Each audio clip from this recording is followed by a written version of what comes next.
7월 18일 금요일 아까베의 시간이 돌아왔습니다. 오늘은 예레미야 33장 14절에서 26절까지의 말씀을 통해 끊어지지 아니하리라 라는 제목으로 말씀을 함께 나누겠습니다. 2021년 4월 29일에 동국대 박성철 교수가 경주신문에 낸 칼럼 중에 절대 끊어지지 않는 선이라는 글이 있습니다. 이 글에서 박성철 교수는 절대 끊어지지 않는 선에 대해 이렇게 말합니다. 세상에는 절대 끊어지지 않는 선도 있다. 강철보다도 인장력에서 강철보다 더 강한 거미줄보다도 말이다. 질긴 거로는 고래 힘줄도 있는데 아무튼 이 선은 그런데 거미줄보다도 가늘다. 아예 눈에 안 보일 정도다. 보이지 않는데 그 어떤 가위나 칼로도 끊을 수 없다. 그건 바로 원인과 결과 사이에 놓인 선이다. 아니 땐 굴뚝에 연기 날까라는 속담이 있듯이 어떠한 결과가 나타나기 위해서는 그 원인이 있기 때문입니다.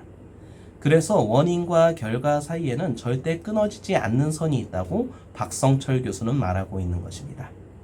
그런데 오늘 본문에서도 절대 끊어지지 않는 것이 있다고 말씀하고 있습니다. 그것이 무엇인지 살펴보고 하나님께서 왜 그렇게 말씀하시는지 그 이유를 생각해 보고자 합니다. 먼저 17절과 18절 말씀을 함께 보겠습니다. 여호와께서 이와 같이 말씀하시니라. 이스라엘 집에 왕위에 앉을 사람이 다윗에게 영원히 끊어지지 아니할 것이며 내 앞에서 번제를 드리며 소제를 사르며 다른 제사를 항상 드릴 레위 사람 제사장들도 끊어지지 아니하리라 하시니라. 절대 끊어지지 않는 것은 하나님의 말씀의 성취입니다. 하나님께서는 이 말씀을 하시기 전에 이 성취와 관련하여 15절과 16절에서 말씀하셨습니다. 그날 그때에 내가 다윗에게서 한 공의로운 가지가 나게 하리니 그가 이 땅에 정의와 공의를 실행할 것이라. 그날에 유다가 구원을 받겠고 예루살렘이 안전히 살 것이며 이 성은 여호와는 우리의 의라는 이름을 얻으리라. 하나님께서 약속하신 성취의 내용은 곧 두 가지로 생각해 볼 수 있습니다. 첫 번째는 다윗에게서 나게 할 한 공의로운 가지에 대한 것입니다. 15절에 가지라고 번역된 이 단어는 싹이라는 뜻을 가집니다. 이 단어는 구약 성경에서 총 12번 사용되었는데 절반 정도가 분명하게 메시아에 대한 예언으로 사용되고 있습니다. 그래서 이 가지가 의미하는 바가 무엇인지에 대해 신학자마다 조금의 견해 차이는 있지만 대부분의 학자들은 이를 다윗의 자손으로 오실 성자 예수님에 대한 예언으로 해석합니다. 그리고 그 앞에 붙은 공의로운이라는 표현은 올바름, 공의, 공정, 의로움, 합법성 등의 의미로 사용되는데 여기서는 1차적으로는 합법적인 정통성을 가진 왕임을 나타내고 있습니다. 이는 남유다의 말기에 바벨론에 의해서 세워졌던 엘리야김과 시드기야와 대조되는 표현으로서 장차 오실 공의로운 가지는 이러한 왕들과 전혀 다른 정통성이고 적법한 왕임을 나타내는 것입니다. 그리고 2차적으로는 하나님의 대표적인 속성인 공의라는 표현으로서 장차 오실 왕은 과거의 모든 왕과는 달리 하나님의 공의를 실현하실 것임을 나타내고 있습니다. 두 번째는 예루살렘의 회복에 대한 약속입니다. 16절의 내용은 23장 6절의 예언과 동일하지만 이스라엘을 예루살렘으로 바뀌었습니다. 이 예언은 본질적으로 앞선 15절의 예언과 연관되어 있기 때문에 그리스도께서 왕으로 오실 것이기에 왕이 거주하게 될 예루살렘도 안전하게 될 것이라는 것을 부각하고 있습니다. 그래서인지 16절에서 예루살렘 성에 대해 여호와는 우리의 의라는 이름을 얻게 될 것이라고 말씀하고 있습니다. 여기 나타나는 의라는 단어는 15절의 공의로운이라는 단어와 같은 단어에서 유래되어서 공의로우신 왕이 임하심으로 말미암아 예루살렘 성이 의로움을 입게 될 것이라고 말씀하고 있는 것입니다. 이러한 하나님의 약속의 성취에 관련해서 예레미야 선지자는 하나님으로부터 3번에 걸쳐 확답을 받게 됩니다. 첫 번째는 앞서 읽었던 17절과 18절입니다.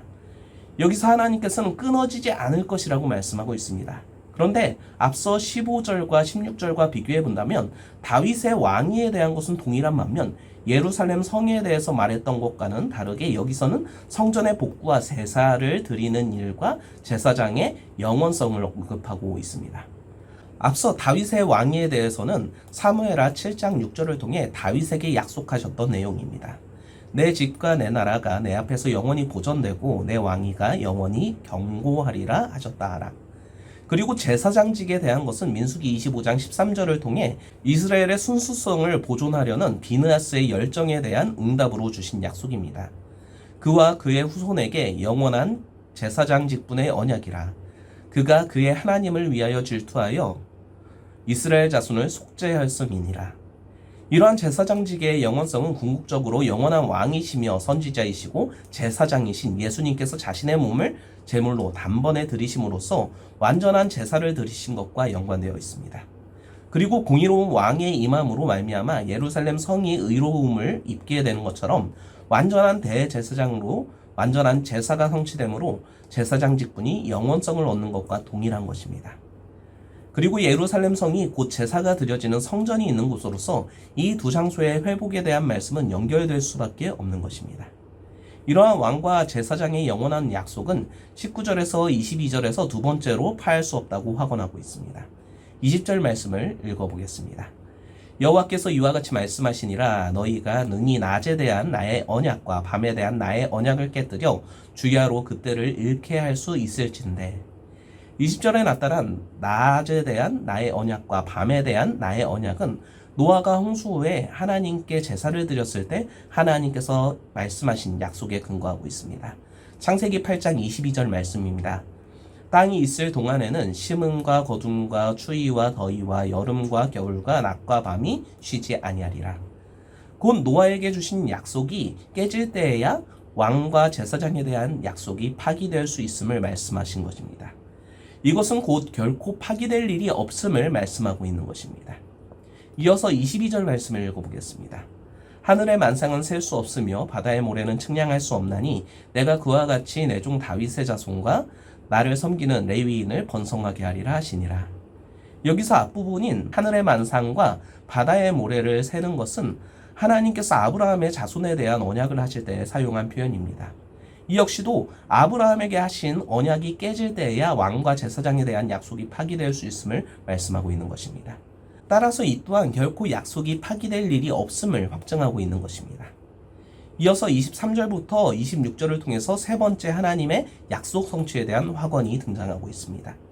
먼저 24절에서 두 가계는 북이스라엘과 남유다를 지칭하는 것으로 주변 나라들은 하나님께서 이 두 왕국을 모두 버린 것처럼 말하고 있지만 그렇지 않음을 25절과 26절을 통해 말씀하며 왕의 택함과 이스라엘의 회복이 있을 것을 확언하고 있습니다. 25절 말씀을 읽어보겠습니다. 여호와께서 이와 같이 말씀하시니라. 내가 주야와 맺은 언약이 없다든지 천지의 법칙을 내가 정하지 아니하였다면. 이는 하나님께서 천지를 창조하시며 질서를 세우신 것을 말씀하며 이것이 없어질 때에야 왕의 택함과 이스라엘의 회복에 대한 약속이 성취되지 않을 것이라고 말씀하고 있는 것입니다. 곧 오늘 본문에서 하나님께서는 세 번이나 의로운 왕과 이스라엘의 회복에 대한 말씀을 하시고 확언하고 있는 것입니다.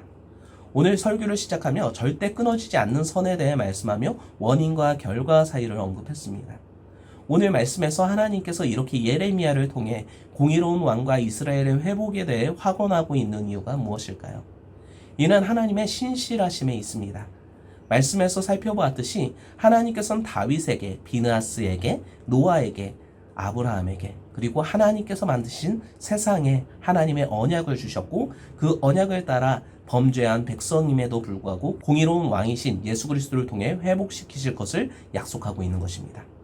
그리고 예레미야에게 하신 약속대로 하나님께서는 포로된 자를 돌아오게 하시고 불쌍히 여기셔서 공의로운 왕이신 예수 그리스도를 이 땅에 보내시고 자신의 몸으로 단번에 완전한 제사를 드리심으로 하나님의 백성된 참 이스라엘 곧 성도들을 회복시키셨습니다. 이러한 신실하신 하나님을 찬양하며 우리를 죄의 포로 상태로부터 구원하시고 불쌍히 여기셔서 회복하신 하나님께 우리의 삶을 통해 영광 올려드리길 소망합니다. 오늘 하루도 신실하신 결코 끊어지지 않는 하나님의 사랑을 생각하며 하나님께 우리의 삶을 통해 찬양과 경배로 영광 올려드리는 모든 성도님들이 되시길 간절히 축원합니다. 기도하겠습니다. 우리를 너무나도 사랑하셔서 우리에게 언약을 주신 하나님 아버지 감사합니다. 끊을 수 없는 그리고 버릴 수 없는 신실하신 하나님의 사랑을 생각하며 그 사랑을 받은 백성답게 믿음으로 나아가는 성도들이 되길 원합니다. 오늘 우리의 삶이 더욱 하나님의 기쁨이 되길 원합니다. 영광 받아 주시옵소서. 우리를 위하여 피 흘려 언약을 주신 주 예수 그리스도의 이름으로 기도합니다. 아멘.